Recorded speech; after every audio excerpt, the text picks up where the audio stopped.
Brian Czech first came to my attention when a copy of his book, Shoveling Fuel for a Runaway Train, arrived on my desk.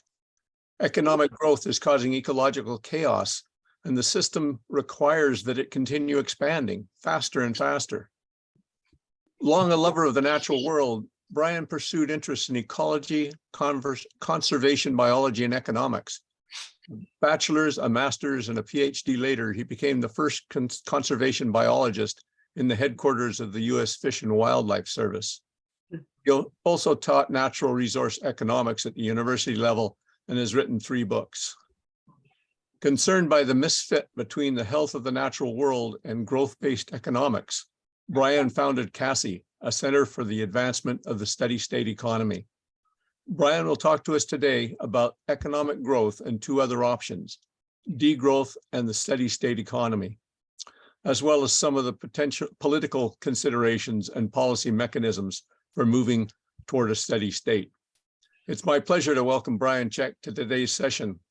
Brian, the Zoom portal is yours.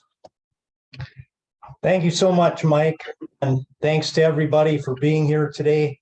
You know, I always wanted to meet with the Club of Rome, so this is the next best thing, so I really appreciate it. There's a few things I want to try to accomplish today. And first of all, we want to be on the same page with our terminology. So I want to define some terms, some of the key terms. I'd like to introduce some concepts. I'm going to call them newish concepts. For some folks out there, I think some of these concepts will be new per se. And then for others, you know, there's some familiarity. I want to provide kind of a rhetorical framework that would be conducive to moving toward a steady state economy. And I mean rhetoric in the good sense of the word, the productive sense. And then suggest some action, some steps toward that end, from tiny to huge steps. Okay, so in terms of the terms, I think it's always helpful when we're talking about sustainability and limits to growth and so on, to remind ourselves exactly what economic growth is. So it's simply increasing production and consumption of goods and services in the aggregate. And it's expressed in terms of GDP, or gross domestic product. And it entails a growing population and or per capita production and consumption. So then after we remind ourselves what growth is, degrowth becomes pretty easy to understand. It's simply a decrease in the production and consumption of goods and services in the aggregate. Some things increase, some decrease. In the aggregate, the economy is degrowing in terms as well of GDP. And so that entails a decreasing population and or per capita consumption. And so then that third alternative, the steady state economy, that stabilized production and consumption of goods and services in the aggregate. The amount of production and consumption expressed in terms of GDP, entailing a stabilized population and or per capita production and consumption. So here that all is graphically, and we know that perpetual growth isn't sustainable because at some point it breaches the ecological carrying capacity of the planet. And I think it should be really obvious that perpetual degrowth wouldn't be sustainable. So that leaves the one alternative as a sustainable option. We call it the steady state economy. And it's not going to be flatlined. It'd be fluctuating, hopefully relatively mildly fluctuating, and ideally around an optimum level. And so at CACOR, the Center for the Advancement of the Steady State Economy, we kind of wear this concept on our logo. That's a sigmoid curve growth transitioning to a steady state economy. And in this case, with half the earth still available, with a fair bit of ecological integrity. So now for this talk, I was asked to speak about degrowth and degrowth toward a steady state economy. And this would really mess up our name, Center for the Advancement of Degrowth toward a Steady State, CADZ.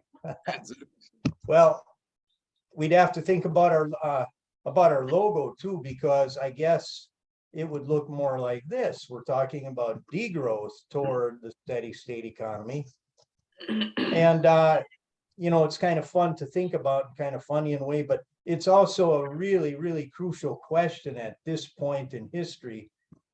Which one is the most cogent, the most relevant pathway? And it kind of depends on, how you view this. Is this part of the planet already filled up with economic activity and artifacts? And if so, then this would be, what we really need at the planetary level is degrowth toward a steady state economy. And there is quite an argument for that case. Some of that will come out today. But either way, the main point is that either way, we are going to be about at CACI, and hopefully as a polity, very generally speaking here, after a steady state economy. Okay, so that's all been some kind of theoretical, graphical explanation.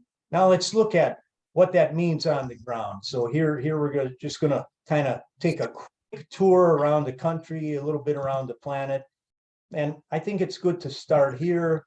If you've ever flown over the plains of the USA, the breadbasket, then you've seen plenty of this. This happens to be over Kansas, and that's what it looks like on the ground, because that's just pivot agriculture.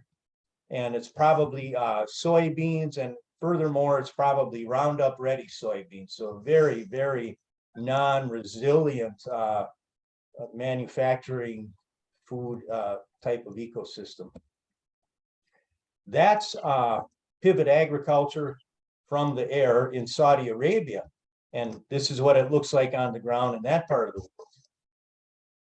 But, I think the main point here about water is that even in places where draining or pulling water from aquifers in order to conduct pivot agriculture isn't required, because of the burgeoning populations and all of the economic activity, all of which requires plenty of water. Even in places that had been thought to have plenty of water, we have water shortages at this point in history, with a $100 trillion economy and 8 billion people on the planet.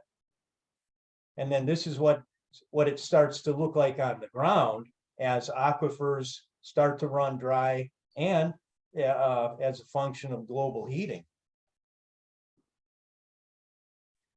And so, that was a quick sort of symbolic look at the agricultural sector, but now we kind of move out from that into the extractive sectors like logging, where it's been very, very heavy duty for a long time in most parts of the world. Same thing with mining, we're into mountaintop removal, domestic livestock production. It's become just a history of overgrazing and ecosystem deterioration. Now we're doing the same thing at sea with aquaculture, and then we get into the industries that take the raw materials and refine and start to employ them for heavy manufacturing and light manufacturing. From one raw material after the next, the refining, the heavy manufacturing, the lighter manufacturing, the very light manufacturing, and then the very sort of artificial synthetic types of manufacturing as well, like plastics manufacturing, and then the amalgamation brand of manufacturing, where we're taking heavy and light materials and combining them into complex products, both for the domestic economy and the military sector. And more and more, we are manufacturing robots, and the robots themselves are starting to participate in the manufacturing. And, it's getting to the point where the robots are manufacturing the robotics. And of course, there's all the containers required to ship all of the parts, and the light and medium manufacturers, as we all well know from Amazon. And then with the military cohorts as well. And so finally, we get up to some of the lightest manufacturing activity, like computer chip manufacturing and nanotechnology, that sort of grades or gradates into the so-called information sectors of the economy. And in terms of some of the other sectors that are required for all of this activities, we have to remember the infrastructure, the power transmission, the water transmission, and the transportation of goods and services, and sort of a circular flow of the economy, the goods passing one way and the labor the other to produce them.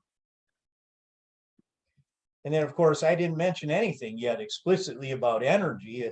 In a way, this could have come at the very beginning. I sort of started from the ground up, right, with the agro-extractive activity. And but the energy extraction activity also starts very much on the ground, and with a $100 trillion economy. I have to get used to that. Until recently, I was seeing $88 trillion economy. It happened fast with the recovery from the COVID-caused recession. But IMF estimates now are at 101.5 trillion. And so we're into all the nooks and crannies of the planet, like tearing up these tar sands in Alberta. And of course, at the other end of the pipe, if you will, the tailpipe, we've got the pollution that must occur pursuant to the second law of thermodynamics. There will be waste from all of that economic activity. And we'll talk a little bit about efficiency in a few minutes, but there will be waste. All right, so now we've thought in theoretical and graphical terms. We've looked at some of the economy from around the world. Now let's think about what economists have to say about economic growth. And the development of economic growth theory in academia, really, you can, and by the way, I do hear an echo back there. I guess someone's got a mic on that periodically comes through. So it kind of starts in 1956 with Robert Solow's theory of economic growth. And that still is the basis for economic growth theory today in academia. It's been through, some generations of value added, if you will, the Lucas model in the late 80s with the concept of human capital, and the Romer model in the 90s with the concept of endogenous technological progress. But, the economic growth theory still starts with this production function that says production is a function of capital and labor. And if you're a student of economic history, the history of economic thought going way back, you would say to yourself, what the heck's going on here? What happened to land, right? Classical economists talked all the time about land, labor, and capital. Land, labor, and capital. It's gone from the standard production function. It's a very long story. I wrote about it at length in my book, Supply Shock. 3 historical chapters that kind of build up to this corruption of the production function. But the key point for us to realize, if we don't, is that first of all, economics curriculum is one of the most common, one of the most prominent curricula in academia. And then related curricula like the business degree, I believe, is the #1 in terms of numbers of degrees, #1 degree program in the USA, probably in North America. And they are all taught this. They don't take deep dives into economic growth theory, much less ecological macro macroeconomics, ecological macroeconomics. They're going to remember primarily this, what we might call the landless production function, where capital and labor is all that are addressed as factors of production.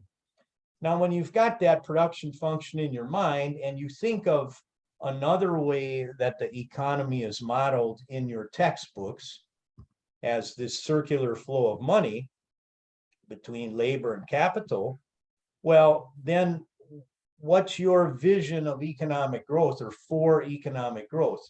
Well, it's kind of like this. It's just an ever-growing circular flow of production and consumption from ever more capital and labor.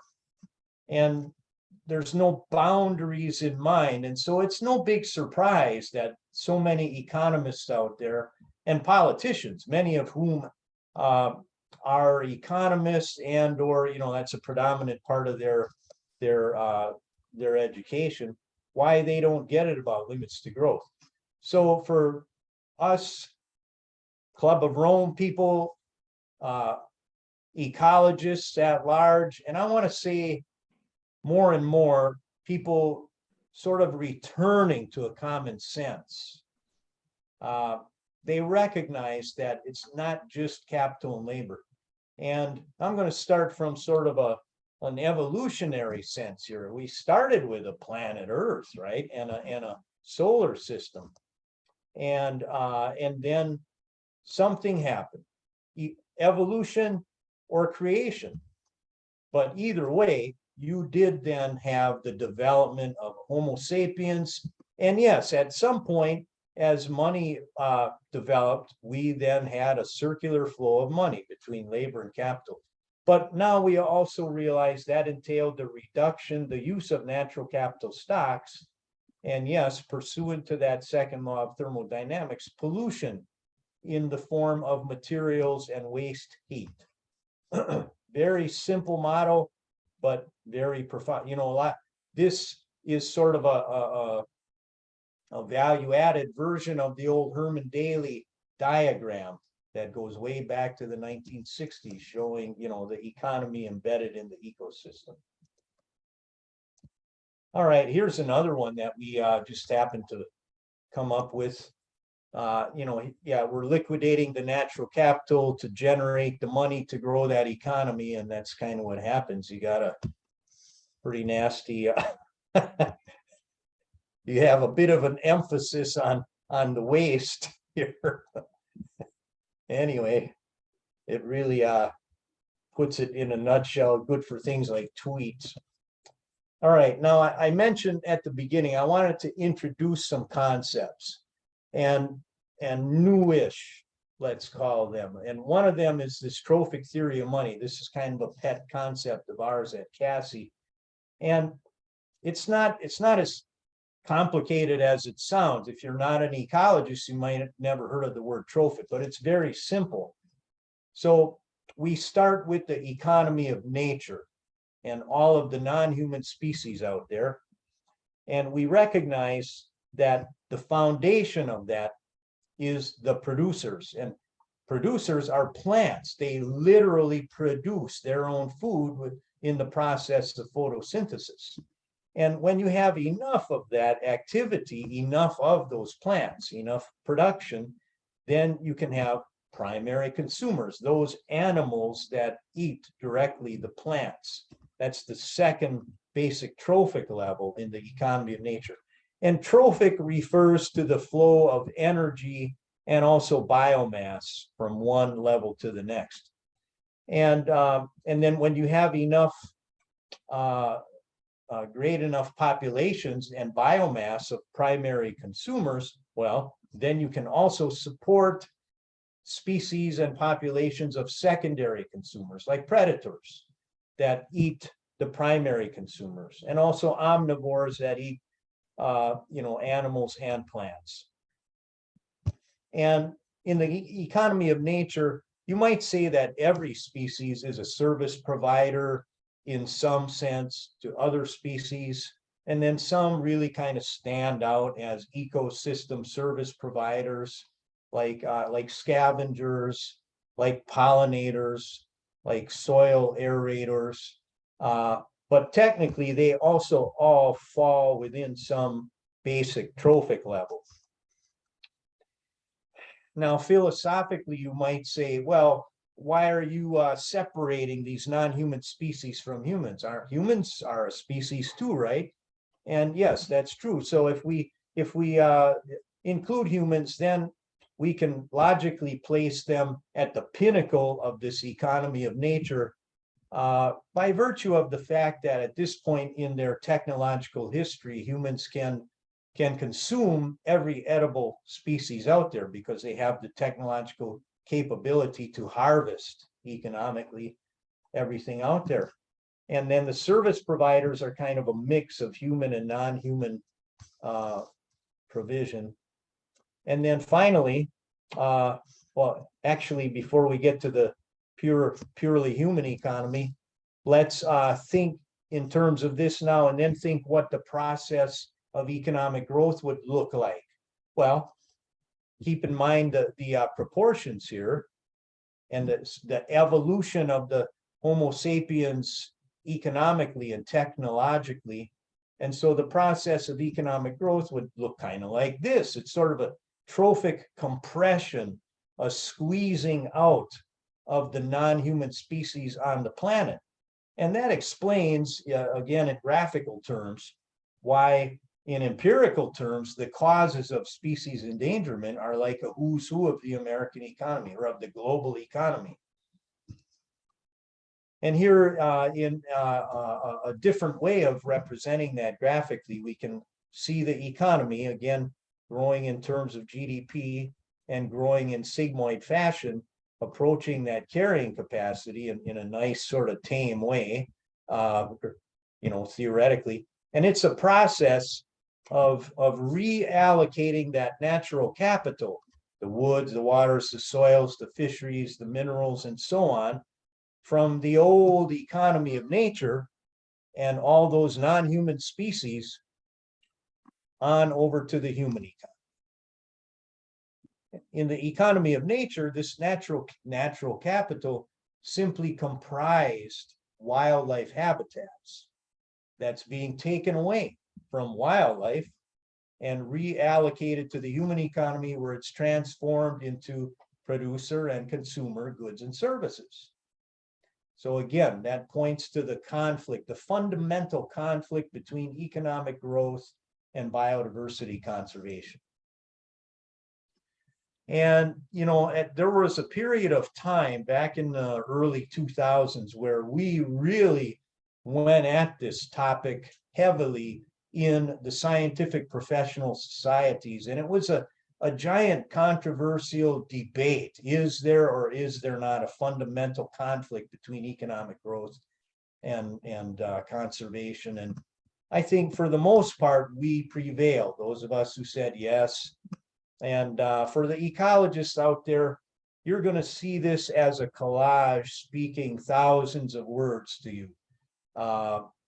At some point, we can come back to this in another talk, another time, and describe why there's so much going on here. But yeah, human economy coming out of the wilderness, growing its own trophic structure, starting out endangering these large-bodied K-selected species, pushing via technological progress into every little nook and cranny of the economy of nature, and ultimately even squeezing out these tiny little R-selected species.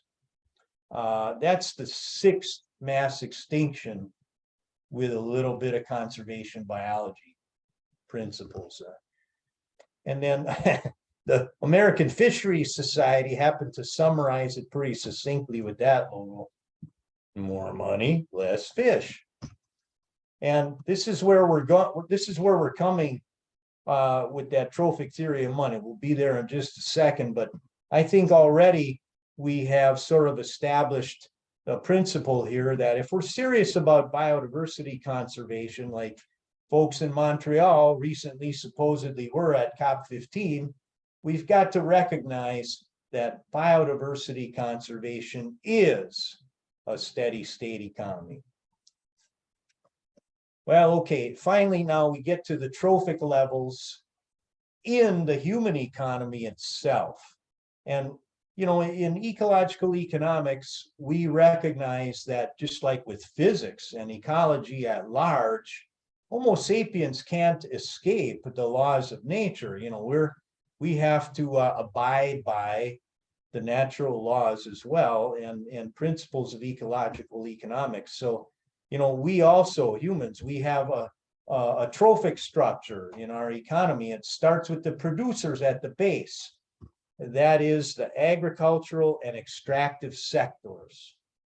And really, the agricultural sector is sort of the classic beginning of the human economy, because no production, then no consumption, and no surplus in food production, no surplus in food and raw materials, food, clothing, and shelter.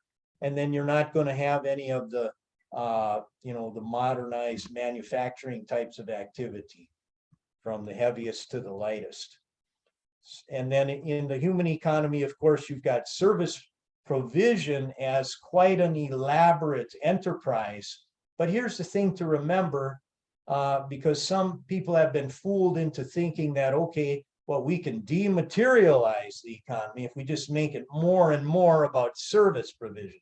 You know, most of these service providers are making a living by providing services to the producers, the heavy manufacturers, and the light manufacturers. And then there are some that go directly to final consumption, and they're all very, very heavy-footed, if you will, alluding there to the ecological footprint. So now we get then, now that we understand what trophic levels are in the economy of nature, what the trophic structure of the human economy is, which, by the way, you saw level by level. When we went around the world, we looked at the agricultural and extractive sectors at the base. We saw some of the heavy manufacturing. We got all the way up to the computer chips and nanotechnology, and we saw some service provision as well. And so now we can state the trophic theory of money, which is that money originates via the agricultural surplus that frees the hands for the division of labor onto the manufacturing and service sectors. That's both the evolutionary origin and the modern year by year natural authorization, if you will, of money. Oh, and yeah, and if you're wondering where this quote comes from, well, that's one of my papers on this topic, the trophic theory of money, from 2019.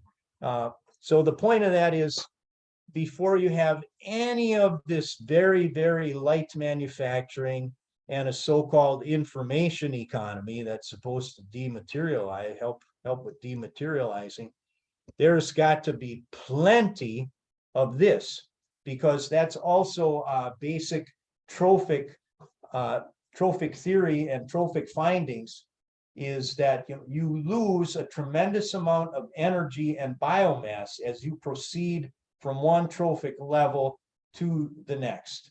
There's a rule of thumb in simple ecosystems where you lose about 90% with each trophic level that you build.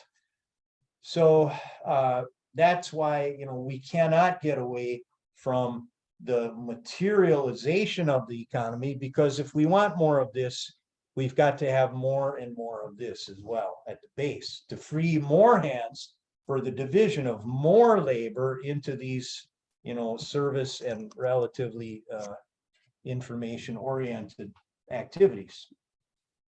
Now, the primary corollary of the trophic theory of money is that the quantity of money and GDP as the flow of money, the macroeconomic flow of money, indicates the amount of agricultural surplus and that related activity at the trophic base. Remember what that related activity at the trophic base is? That's the extractive stuff, the logging, the mining, the commercial fishing, and so on. And therefore, that quantity of money, the money supply, and that macroeconomic flow, the GDP, they indicate to us the environmental impact of the economy. So here's a way of demonstrating that. Here's let's call it a little economy with its trophic structure. And the amount of environmental impact is kind of on par with the size of that little economy. Now let's grow that economy. And you see the environmental impact expanding as a matter of it, because all of this activity entails more and more of this activity. Not entirely in terms of acreage, that's the easiest way for this, but also in terms of intensification per acre. All right, so now I just want to talk a little bit more about money. I mean, I'd like to give the whole talk on the trophic theory of money sometime, but just briefly, money exists as a stock and a flow, and GDP, that's the monetary value of all final goods and services produced. It's a flow of production. It reflects the flow of production. And I think it helps a lot to remember this identity called the fundamental identity of national income accounting, because people get wrapped around the axle a lot about, GDP, maybe not, there might be a way to grow GDP without necessarily growing that economy, with its trophic.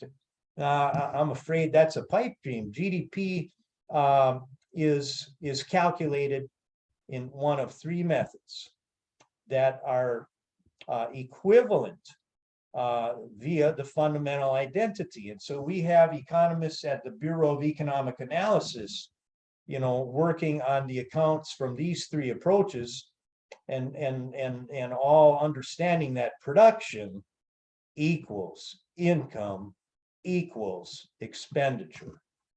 And if you stop to think about it a little while, how could it be any other way? And that's what it is. If we had a money supply that was not in concert with production, starting with the trophic base of agricultural and extractive activity that allows for all of the rest, well, then we would have what's called inflation, which we do have, because unfortunately, not enough policymakers, especially in monetary policy, are onto ecological macroeconomics yet. But, we're getting there little by little, I would say, we the people. All right, so you remember this now. We showed how, all right, land, labor, and capital, and so that economy reaches carrying capacity, and it costs us natural capital, and it causes pollution. It might, we had this. I'm sorry, I thought we were going to have the trophic economy, but in any event, yeah, you've seen the polluting pig.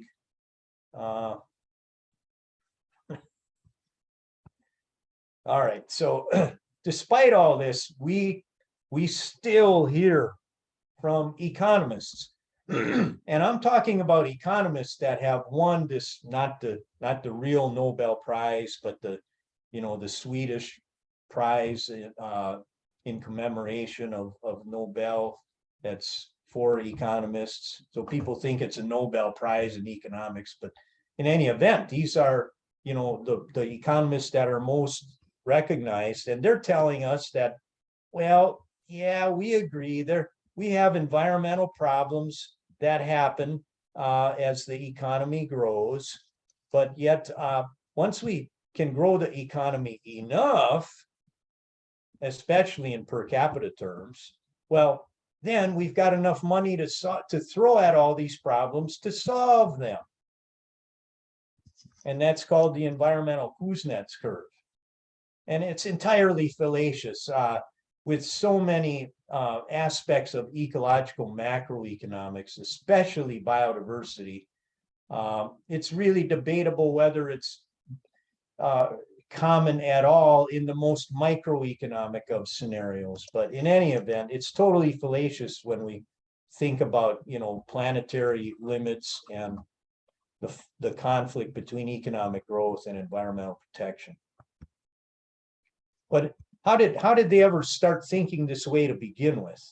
I said it a little bit sarcastically, like they're saying, oh, we're going to throw money at the problem. That's kind of what it boils down to, but they're not saying that explicitly. They're saying that, you know what, when we get wealthy enough, we're going to be developing new technologies that will make us more efficient so we can grow the economy without as much impact. So, Solow was an early thought leader in this notion. He said the world can, in effect, get along without natural resources. This guy really took it pretty far, saying that natural resources originate from the mine, not from the ground, and therefore are not depletable. He's saying this at a banquet where he's receiving a prize from the Competitive Enterprise Institute. Now, there's money with the competitive. This tells us a lot about the political economy of sustainability right away. But I just want to get back to some of the techniques now. So when we think about technological progress, we got to realize there's three main types of it. And these first two types, explorative and extractive, finding more of what we haven't tapped into already and then figuring out how to pull it out, that's not going to reconcile a conflict between growth and conservation. All of the hopes are with this category called end-use technological progress, which is the kind of technological progress that is supposed to increase productive efficiency. Well, the thing that always escapes the policy discussions about this, like if you go to a science and policy conference in Washington, D.C., people are going to say, oh, yeah, we just got to get more efficient. So we have to invest in that. We have to do more research and development. But hardly does anyone think about, well, how does that R&D happen, actually? Where is that money coming from? Well, in the most general of terms, it comes from an economic surplus. And it turns out that a lot of that surplus happens in the private sector, so it's profits. And the point is, this is money that's available after consumption and investment in anything else has transpired. So, and economists of all ilks agree, because this has been studied for a couple hundred years, that profits dry up except for those firms that can maintain a competitive advantage. And how do they do that? Well, the answer once again is R&D. So then we get to this place where we have kind of this catch-22. We need the profits to generate the R&D or to maintain the R&D, but really it's R&D that we need to maintain the profits. It's a catch-22, right? Which means that something is missing. And that's one of the other newish things I hope to introduce here. What is it down here? Why can we not have this this virtuous cycle of R&D and profits? Why is it a catch-22? Because yes, there is something else involved, and it's called economies of scale. And we have a whole collection of materials about this available at CACI, but economies of scale refer to the efficiency you get not by different or new technology, but simply by expanding the size of the enterprise. Like think Amazon, for example. And so these are the key things to keep in mind are that economies of scale, by definition, are with the existing levels of technology. So see, you're not eliminating those problems you are causing by GDP growth with the new technology, because you're using the existing technology impacting the environment just to get to the next level of technology. So yes, you are increasing efficiency, but concomitantly with an increase in aggregate production from the nasty, if you will, technology. And so I don't know, the simplest way to put this is it's sort of like a chicken egg spiral between GDP and environmental damage. GDP is a technological progress is linked at the hip with GDP. And that, that stems from this relationship. It's linked at the hip with GDP. And once in a while, you will get a major technological development that helps you dodge a bullet, like discovering that CFCs were chewing up the ozone layer. So you develop the fortitude politically to ban those, and you move toward other refrigerants and you dodge a bullet. But when you're constantly when your goal is always economic growth, any little breathing room you may have encountered with technological progress is short-lived. And in fact, I couldn't figure out a way to draw an ever increasing spiral. None of this should even be flatline, much less diminishing. So take this graph with a grain of salt. And the message to take out of all of this is that technological progress isn't manna from heaven. It requires more and more economic activity at the current levels of technology. Okay, now a few things about optimum scale, and then we'll be closing it out shortly. So we know that sustainability is the steady state, but so which steady state? Like where we're at now, $101 trillion global economy. And this is not an easy thing to determine, because there are the technical elements, like what's our ecological footprint, what's carrying capacity, and so on. But then what do people like? Because a lot of us probably would prefer an economy from a number of decades ago, when there was a lot more wilderness, a lot more wildlife, a lot more south, a lot less traffic congestion, a lot less pollution, and so on. But then other people, they like very, very little wild country. They want everything to be like a metropolis. So at CACI, we like to think of this, the identifying of the optimum in a democratic political system as sort of the challenge for democracy of the 21st century. And, here's another way of looking at it. As when GDP grows too far, well, then it's beyond the optimum level. You might even refer to further growth as uneconomic, in the sense that it's causing more problems than it solves. And then if you want to put it, in technical economic terms, once the marginal disutility starts to exceed the marginal utility of growth, well, that's certainly uneconomic. And to put it more simply, it's stupid to be pursuing economic growth after that optimum GDP is reached. And in terms of the challenge to the democratic polity, well, how do you go about finding that optimum? There's not going to be some real optimality meter that you point out there and say, oh, there, we hit optimum GDP. It's going to take a real, as that old political scientists call it, muddling toward optimum, where you're looking at some of the ecologically oriented indicators like the ecological footprint, living planet index, and you're also looking at some of the social indicators, measure of economic welfare, human development index.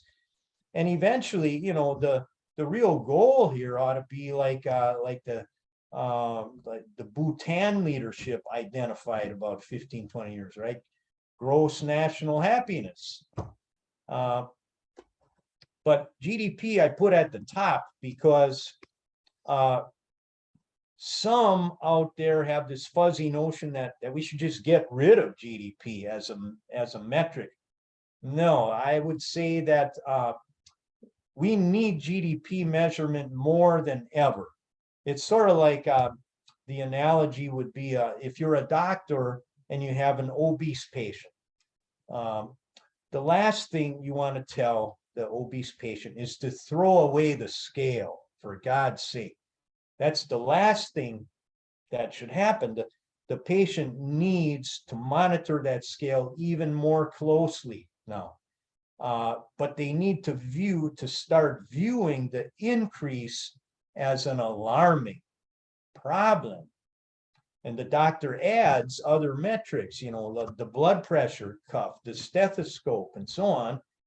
And, in that way, with all of these metrics, can come upon a healthy condition, which is going to include probably degrowth toward the steady state body.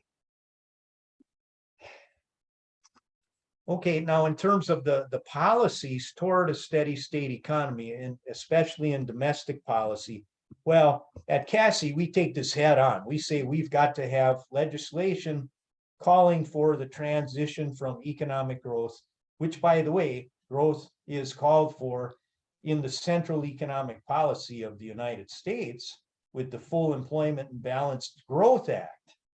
So that thing needs reform, and we need in particular what we would call the Full Cs Act, the Full and Sustainable Employment Act.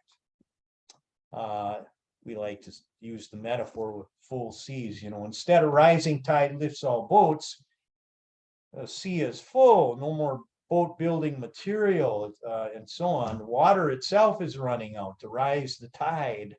So we call it the Full Seas Act. But the actual acronym is meant to replace the Full Employment and Balanced Growth Act with the Full and Sustainable Employment Act. All right, there are tons of policies and even agency missions out there in the governments of North America and the world that call very explicitly for economic growth, especially since the Reagan-Thatcher revolution in the 80s. All these agencies became mission-driven toward GDP growth. And so those need to be reformed. That's like low-hanging fruit. And then cap and trading of resources, tax incentives for stabilizing population and consumption, including salary caps and minimum wages. And we need a lot of different kinds of monetary reform, including more of a movement toward a fee service kind of banking, and adopting the appropriate indicators in things like the report to the economic report to the president. The economic report to the president ought to include a bunch of these indicators, not just, the standard GDP and employment indicators. And then finally, in addition to all this domestic policy, we really need a movement toward what we might call steady statesmanship, advancing the steady state economy and international diplomacy. And, the obvious starting place for steady statesmanship would be the UN. We've had some forays here and there into the UN. A few of us from CACI were just at COP15 in Montreal, doing our work on this there. We've actually had opportunities to address the UN General Assembly in New York. We've participated with Bolivia, for example, in the Harmony with Nature initiative. But I think the basic approach needs to be to start with, as one of the CACOR's great contributors can tell you, Bill Reese, we really want to consider the ecological footprint of nations. And here I've, lumped them into regions. I didn't, and this is kind of an older slide by now, but it's very good at pointing out that in some regions, the footprint is because of the very high per capita consumption, whereas in other regions, it's primarily a matter of huge populations with low per capita consumption. So, you know, there's plenty of diplomatic implications there, aren't there? And we could backtrack those ecological footprints to the most intense parts of the planet, say, you know what, maybe that's where the degrowth needs to start, right? You know, and then here's the thing that I want to, here's something that I hope will catch in the years to come, which is that we don't necessarily have to have a huge inventory of ecological footprint measurements because we have the trophic theory of money. And we recognize that the same places where the very intense footprints are coming from are those places with the highest GDP and especially per capita GDP. And once again, we're led to the same places that where the degrowth ought to start, leaving other places, poverty-stricken places, to grow yet. And in terms of international governance, well, I'm running out of time now fast, so I'll just say that we need these convention of the parties, like for the climate parties and the biodiversity parties, to stop being bad cops and saying that there's no conflict between growing the economy and protecting the environment, and start becoming good cops that recognize the fundamental conflict between growth and conservation. And we need to get rid of that sustainable development goal number 8, or really reform it. That's the goal that calls for economic growth, even though it's supposed to be about sustainability. Reforming the ESCO convention so that environmental impact, global environmental impact statements recognize economic growth as the ultimate environmental impact. And then starting up something we've had in mind at CACOR, a new convention on economic sustainability that starts with the basics of ecological macroeconomics. And sort of the idea there is then to get away from this unsustainable type of planet, which is also very miserable in a number of regions, and move toward an economy that's both sustainable and much happier. And so this is the second from final slide, the action slide. You know, anyone that's for doing this that's not a CACI signatory, I sure hope that you become one, because you know, if we don't demonstrate to the politician out there that, oh, there's a lot of recognition of this now, there's a lot of support for it, then it's not going to happen. We take organizational endorsements, you know, and I'm sorry, CACOR, this is kind of geared toward CACI. I ran out of gas and time toward the end of getting this slideshow ready. So this is really kind of geared toward CACI stuff, like starting a chapter. This was meant for COP participants, but we do have a lot of projects. And, you know, just all you got to do is use your imagination and your passion for conservation and peace and security. And remember, environmental protection is, and sustainability is, and peace is a steady state economy. So we've put our QR code here, and you're out there, you can sign the position right now at the, you know, coding onto your phone. And if you're like me and you're old fashioned, you don't have a phone whose QR code functioning is working, you can always just go to the website. Thank you very much.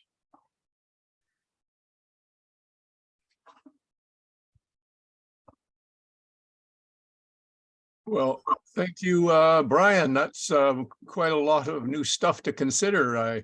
You know, a lot of it's familiar, but you've shine light on some aspects of it that make it clearer and more interesting. Clearly, the people who have tuned in here have a lot of understanding of this, because I've been going through the comments as they've come in, and there's lots of them that are quite relevant. But there are a few questions, and we'll start off with that. John Mayer will be the first questioner, and followed by Jonathan Miller. Are you about John Mayer? If anybody else has comments or things that they want to bring up, you got to put it in the chat, because there's 3 screens full of faces and I'm not going to catch your hand. So, John Mayer. I think John had to go. Maybe you could just read out his comment. Okay. And question. Yeah, his comment was about, let's see if I can find it here.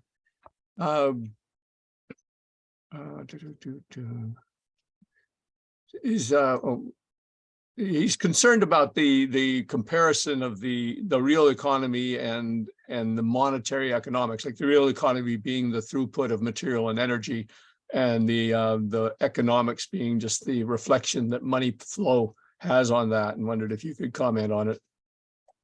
Well, yeah, I feel that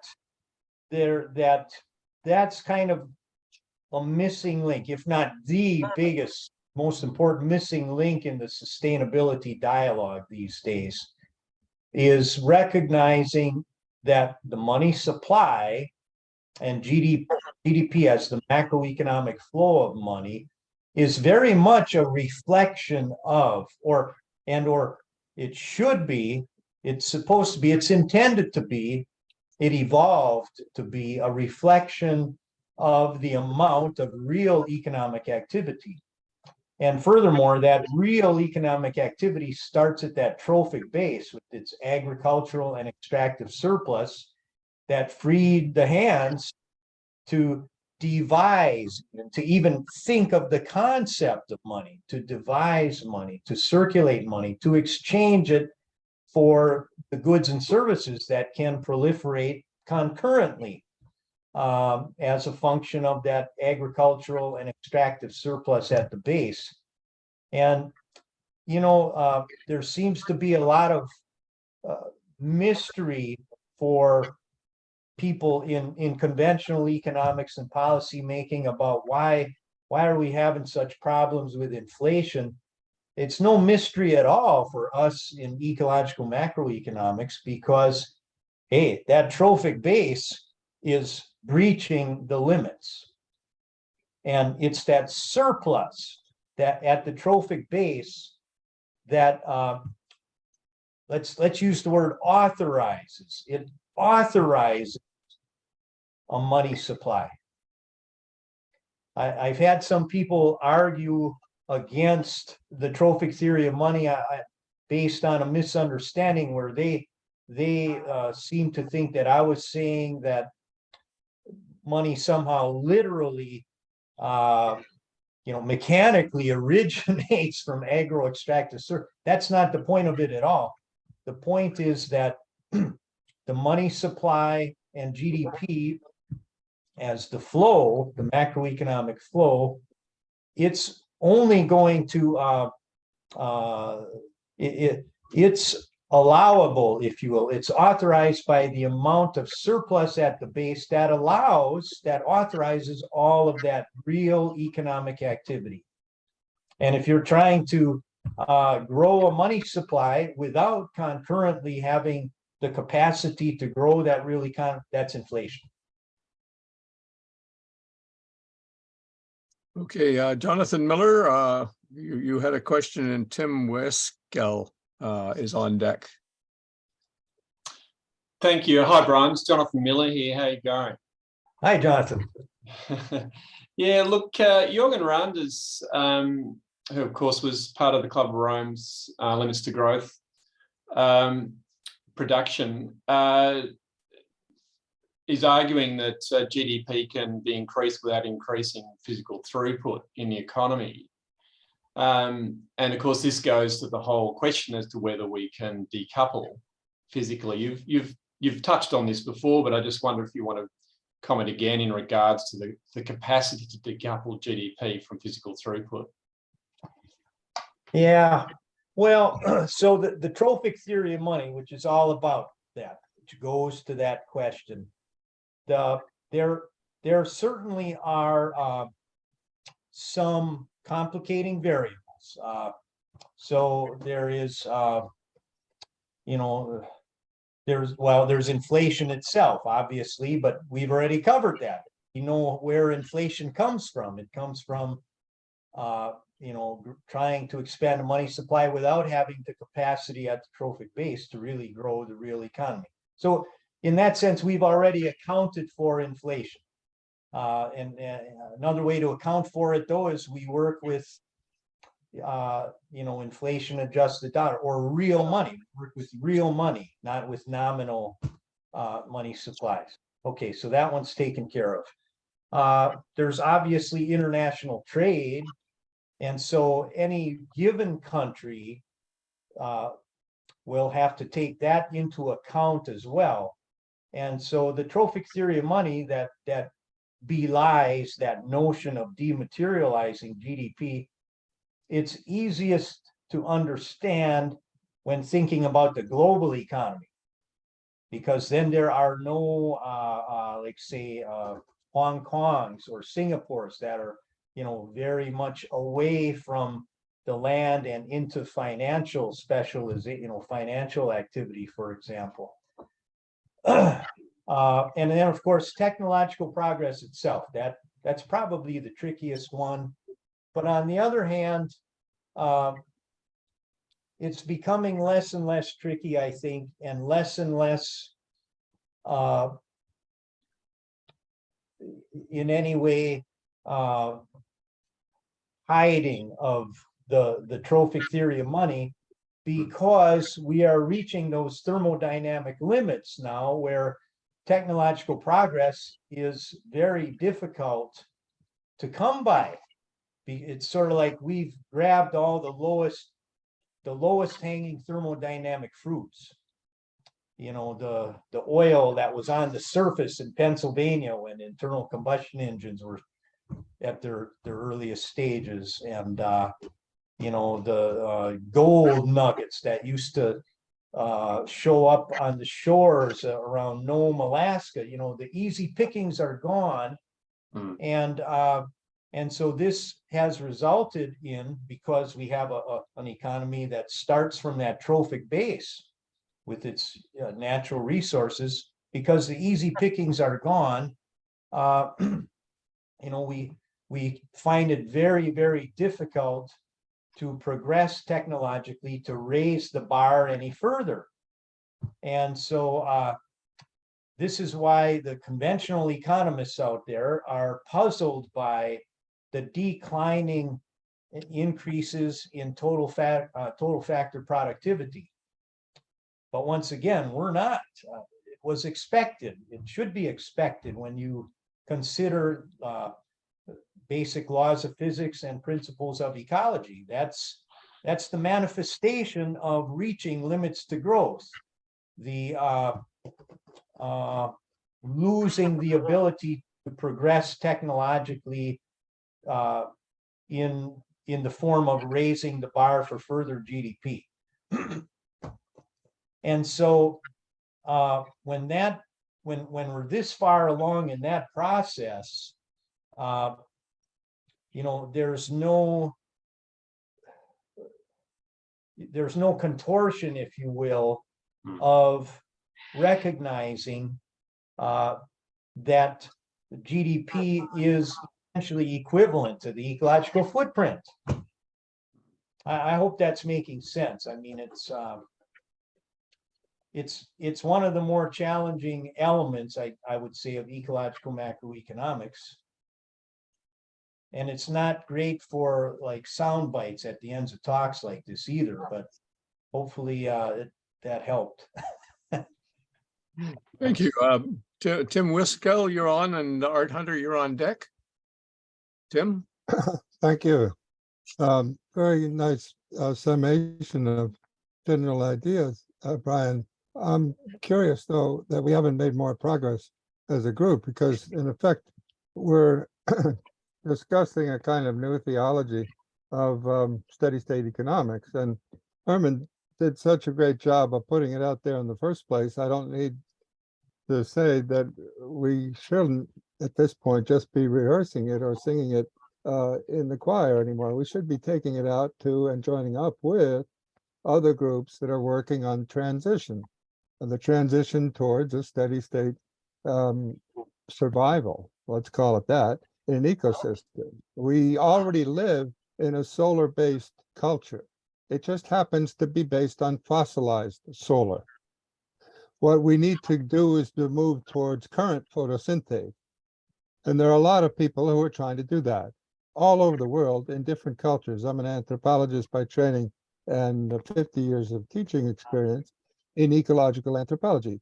It's worthwhile getting outside of our little cocoon of macroeconomics jargon, even if we made it into a steady state macroeconomics jargon, and perhaps embracing some of the ideologies, if you want to call them that, or formulations of worldview, if you want to phrase it differently, among those who have, in fact, been internalizing steady state economics and never abandoned it before the carbon moment. Basically, it's only in the last 80 years that we moved agriculture from a solar sustainable system to a petrodependent system. And they gave Norman Borlaug a Nobel Prize for doing that, right? But none of you have, in effect, critiqued Norman Borlaug for his basic ecological ignorance, right? You don't want to move a global food system from a solar throughput energy to a petrodependent energy. That's suicidal for the human species, but we gave him a Nobel Prize, right? Herman Daly was really the only last person who could make that statement categorically and authoritatively, as you know, his position in the World Bank, and no one was listening to him. So we really have to take that task up at this point. You can't have more and more people coming to depend on fewer and fewer species in narrower and narrower ecosystems with a simplified biogenetic base, because the Green Revolution has decimated biodiversity throughout the third world. And you can't have that continue for very long, especially in a context of a changing climate, where irrigation systems won't work anymore, droughts will devastate usual bread baskets, and floods will ruin the others. So it seems to me that we've got to move this into an ecological framework much more quickly than trying to just doctor up the vocabulary of economists. I'm afraid the sad thing about the CACOR group is that it's come from professional economists who've seen the light about steady state economics, but they're still wrapped up in the vocabulary of, as you call it, macro steady state economics, or macro Logical macroeconomics, yeah. Well, and tropic, you're trying to smuggle in tropic levels, which was a vocabulary developed, you know, by ecologists 50 years ago. So more than that, we should embrace a little bit wider group and start talking internationally, it seems to me. That we are talking in English is a mistake in itself, because in effect, it's an artifact of Queen Victoria. The fact that the British Empire spread the English language and that there are more English speakers in India and China now than there are Chinese speakers in America and the rest of the world is a historical accident. I don't have any discouraging things to say to you, Brian. I think it was a great start. I think we've got to, as a group, take it beyond that. Thank you. Thank you. Thank you. Okay, Did you want to say something about that, Brian, or? Well, there's not much I would disagree with what Tim had to say, but you know, we definitely have to bring our knowledge to the economic policy arena. And I don't think we can wave a magic wand and overnight replace the economics terminological framework and policy framework with pure principles of ecology either. You know, it's a gradual transition, bringing principles of ecology into both academic economics and economic policy. So otherwise, I agree with Tim. Well, the trouble is we don't have that time. I don't know if you're taking a look at how Well, sea Tim, level rises. I'm gonna reply to that right away, because, all right, I wrote 20 years ago about the runaway train that we're on. Yeah, We're well, on I a wrote- runaway train. We're out of time. We're extinguishing species. We're pumping carbon. We're heating the planet. All right, so what? But let's stop talking about it and let's start doing these things. I'm with you on that. But we have to realize the reality that we're outnumbered 1,000 to 1 when it comes to people available to do this. And that's a pure matter of systemic political economy. You've got big No, only money if you're that's only if you're funding the focused on the academic Western world. institutions, the think tanks of the world. We're a very small minority yet, and we're trying to do exactly what you're saying, Tim. We're trying to Well, I grow think you are. the group of people that incorporate, not just conventional economic jargon and that landless production function that I described, but we're trying to grow our base of people that bring our understandings about limits to growth and the conflict between growth and conservation to the policy arena. But it's, meanwhile, we're on a runaway train, and there are going to be casualties, species, people, countries, ecosystems, and we can't solve all the world's problems ourselves just by complaining about them. So we have projects we do to develop these new policies that we need to raise public awareness about limits to growth and the need to move to a steady state. And join us with some of these projects if you would like. We'd be happy about that. Yeah. Okay, let's move on to Art. I'd just like to make my mother's comment. Keep your eyes on the stars and do what's possible. Okay, Bill Reese, of course, has spoken to us a couple of times, and he's very clear in his carbon footprint and consumption being linked and the very root cause of the troubles we're in. And so the very concept of money by other speakers that have come forward on this series have suggested that perhaps dollars is the wrong measure of our gross domestic product, that it should in fact be energy units. And whereas we're talking in terms of kilowatt hours rather than dollars. And of course, what this ultimately means, if you do not want to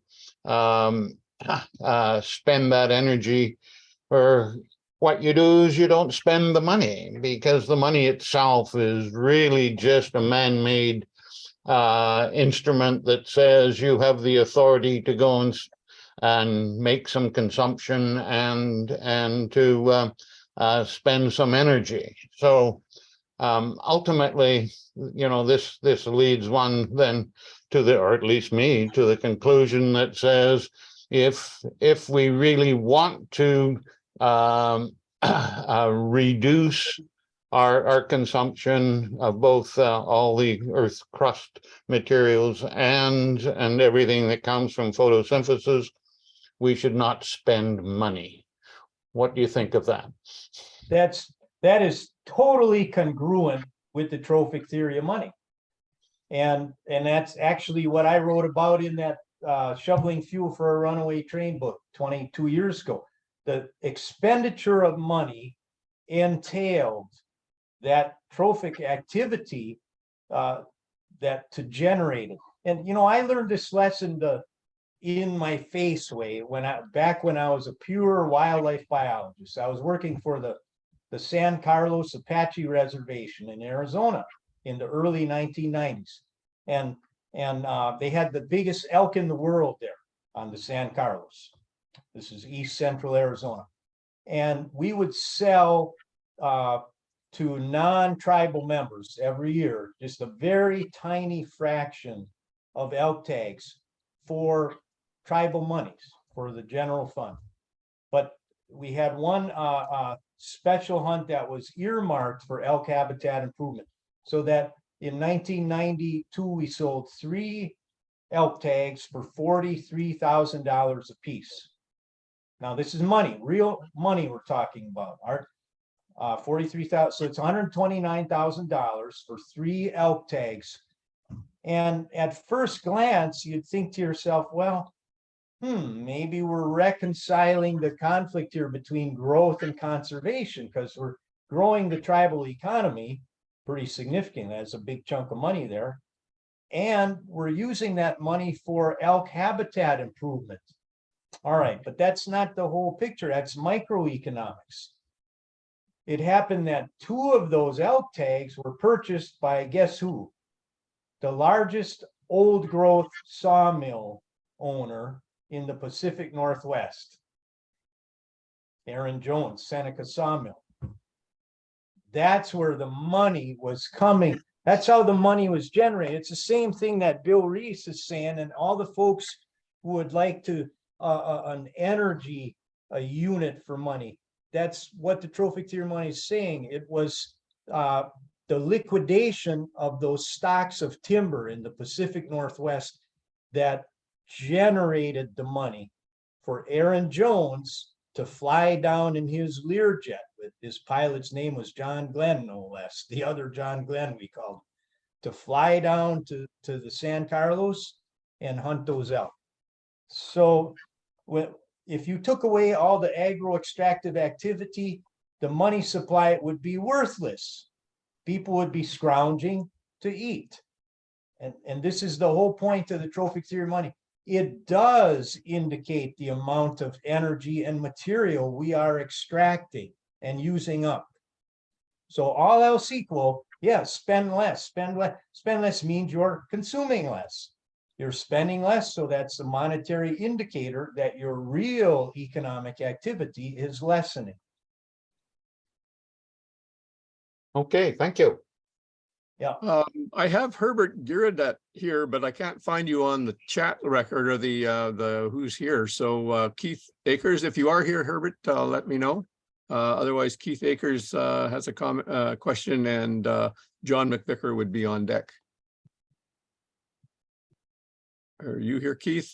Yep, here I am. I just, first of all, I've forgotten what I asked. I think it's essentially was I heard the question asked about, do we need degrowth to a steady state economy? First the degrowth, then when we get to like something approaching sustainability, then we can do the steady state thing.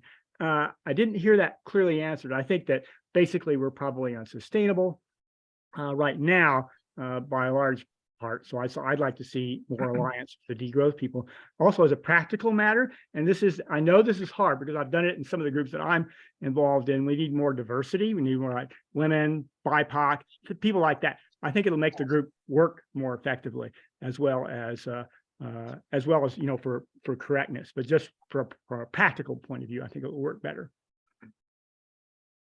Yeah, well, to your first point, certainly, and this is how helpful the ecological footprint literature is. But once again, we could start using GDP per capita, but the ecological footprint literature itself tells us that countries like the USA and France and Germany and Canada and the wealthiest countries are way beyond a sustainable level. So they definitely need degrowth. We have poverty-stricken regions on the planet where they not only definitely but desperately need growth per se, economic growth, increasing production.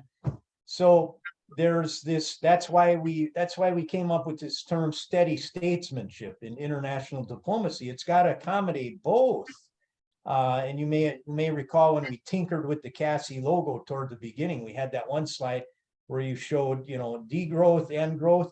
And for some countries it's one, for others it's the other. And that's the big challenge of the 21st century in international diplomacy. Okay, thank you.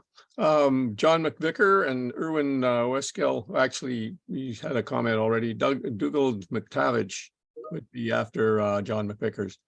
You there, John? Yep, I'm here. Hello. Hi, Brian. I guess the term degrowth, I don't know why it bothers me a little bit, but maybe we need better words like smart growth or eco growth so that people look at it as a positive. Degrowth sounds a little negative, and I don't know how certain communities will take that. Well, everybody, I've heard such a variety of opinions on this. I'll try to summarize some of the observations so far. The word degrowth has definitely become much more popular in Europe than it has in North America. It's more popular among younger generations than older generations. And it tends to be more popular among, which kind of fits with the geographic aspects as well, Marxist or socialist, thinkers and citizens than those that exist in what are labeled capitalist. And our own take on this at CAS, I'll tell you our take on it at CAS. Degrowth is what it is. It's a degrowing size of economy, and we're not into. Although I did say early on, I wanted to offer some rhetorical, some productive rhetoric and so on. I don't believe in misleading kind of rhetoric, and I'm not saying that's what you are suggesting either. But smart growth, we stopped concurring with the notion of that quite a while back because it's similar to the concept of green growth or sustainable growth. It's an oxymoron when we're past optimum scale. And so no such thing as smart growth in these wealthy countries, especially, and evidently by now on the planet at large.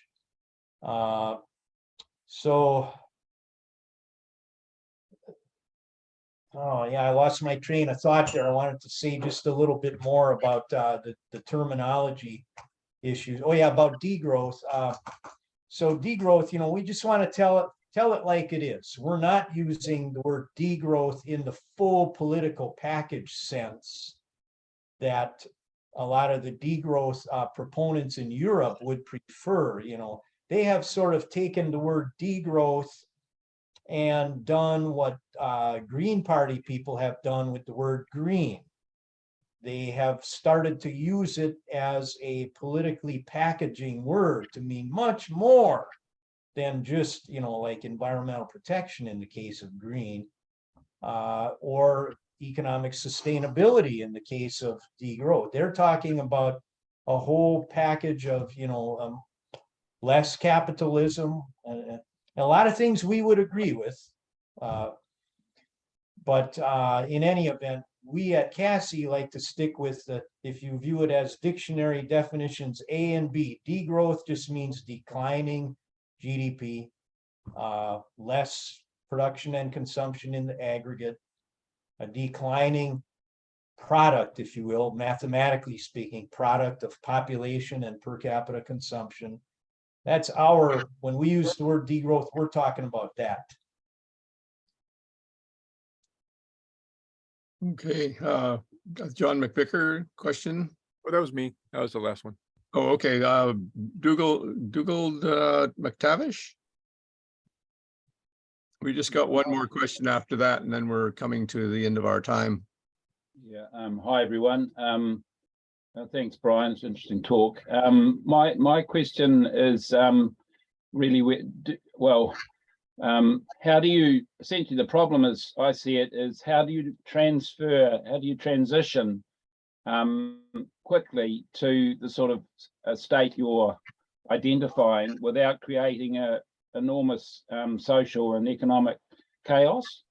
And I like the idea, Jason Hickel, many people may have put it forward, but I've read it with Jason Hickel, that if you provide more of the basic services for communities, then it takes away that sense of scarcity that capitalism seems to promote, that keeps people working flat out, and so that you can move to more easily to a steady state, the sort of economy you're thinking about. I just wondered if you agree with that concept and if it's a practical way for us to move forward. Yeah, absolutely. To the latter, that's really important. The social services, that's and the first part, though, in terms of how do we quickly enough have that transition without a widespread social and economic chaos. Well, you know, the easiest way to respond to that is imagine the social and economic chaos we're coming into now as we breach limits to growth. In fact, I view a lot of this stuff that's happened in the USA, frankly, the insurrection at the Capitol, for example, as just an indicator, not entirely of limits to growth, but certainly with a root, one of its roots being the limits to growth that we are encountering as we speak. Every day, every dollar greater of GDP, you know, we're encountering those. So, you know, pick your poison. You want to deal with it now or deal with it later. There's no free lunch here, going back to that earlier, you know, back and forth that we had. We can't wave a magic wand and stop the runaway train. We're in the process of crashing. What we can hope to do is slow it down, and it's going to be difficult. It's going to be messy. It's you know, people have one of the biggest choices that's going to come to us, I'm afraid, is between peace and war. So, you know, we've got the latest big war in Ukraine. That's Putin's grab for the Lebensraum and the Chernozem soils at the trophic base of the, whether they're saying it in those terms, probably not, but they're getting, you know, one of the bread baskets. They're trying to get one of the bread baskets of the world. And in that part of the world, you know, don't forget, they've had the words of Lenin ringing in their ears for a long time, that grain is the currency of currencies. There's a politically, you know, reflective statement that is entirely obvious, congruent with the trophic theory of money. You don't have the trophic base, you really don't have security. But now every major economy in the world has usurped most of its trophic base capacity. So they're reaching out, they reach out and they try to do this peaceably, you know, with international trade and WTO and all that stuff. But more and more, it's not peaceable even. That peace is not a prospect. It's going to be causing wars, like the resource wars that Michael Clare has written about so much. So that's, and I think I want to just close this question, at least this little part of the discussion, by saying that I hope nobody gets the impression that we're some kind of capitalist at CACI. No way. But one thing we do like to point out is that, like in the USA, for example, and a number of other countries, we govern pursuant to a constitution that a lot of people label the system that came out of that constitution as a capitalist economy. No way, it's a mixed economy. You know, and it's been conducive to modern day mixed economic outcomes, like social security and national forests and national parks, and you know, and obviously there's defense and all that, you know, nationalized stuff.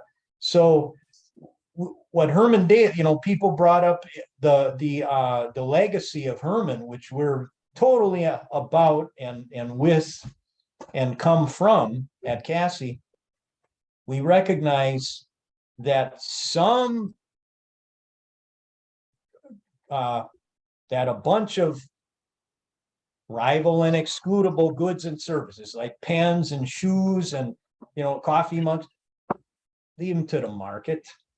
You're not going to have a Politburo become any more successful at allocating resources for, among pens and coffee cups than the market will. But monitor it, pass laws, but then yes, shift toward socializing the big picture, long-term types of things like our stocks of natural capital and our funds of ecosystem services.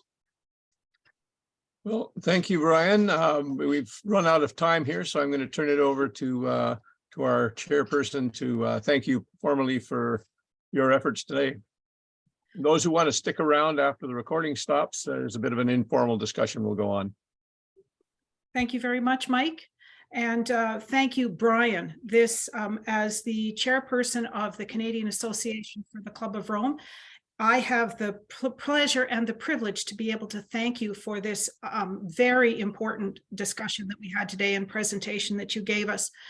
I think that the number of people who have been here is an indication of just how much interest there is in this particular topic. And I do know that a very closely related one is one that the Club of Rome itself is actually working to try and see if we can change the way in which people look at growth and how that affects our ecology. I see that there are a large number of people who have never been to some of our presentations before. We are the Canadian Association for the Club of Rome, and please check our website, CanadianCore.com. And on that website, you will find a lot of information about what we can do and various talks and Zoom presentations that we've had.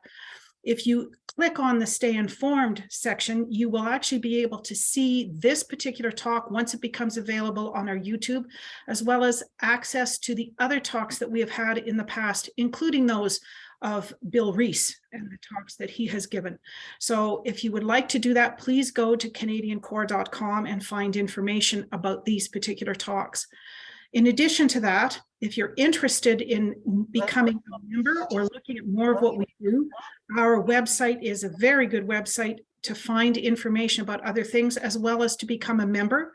And I would ask that you check the membership form and go from there. In addition, if you're not interested in becoming a member but want to support us by just giving a straight donation, that information is also available on our website. And there, with that, I just want to say thank you very much for everybody attending today. And I look forward to the discussions that we're going to have offline. Thank you.